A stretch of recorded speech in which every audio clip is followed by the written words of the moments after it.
अस्सलामुअलैकुम नाज़रीन, हक़ सच न्यूज़ वेब टीवी सां गॾु मां नबील मला। तव्हां ॾिसी रहिया हक़ सच न्यूज़ वेब टीवी चैनल। मशहूर फिरोज़ में हिकु हफ़्ते खां बिजली सॼो ॾींहुं गायब, चोरी जा यूनिट बचाइण लाइ गैर क़ानूनी लोड शेडिंग अवाम जो जीअण जंजाल बणाए छॾियो। सेपको जे नाजाइज़नि ख़िलाफ़ शहरनि जो एहतजाजी मुज़ाहिरे जी अॻुवाणी बशीर अहमद अंसारी, खानू अहमद सोलंकी, फ़कीर निसार बेण ऐं ॿिया करे रहिया हुआ, जिन सेपको अमलदारनि इंजीनियर मंसूर बमरो, एसडीओ कदीर अहमद कानियर ख़िलाफ़ सख़्त नारेबाज़ी कंदे साफ़ इनादो दाईंदे सेपको जे अमलदार सेपको जे चीफ सां मीटर सार्फिंग खे तंग कयो पियो वञे ऐं चोरी जा यूनिट बचाइण लाइ सॼो ॾींहुं 16 खां 18 कलाक बिजली बंदि करे शहरनि खे अज़ाब में विझी छॾियो आहे।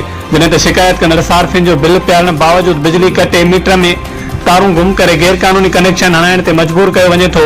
हिननि चयो त सवें बॉक्स कनेक्शन जो भार शहरनि मथां विधो पियो वञे।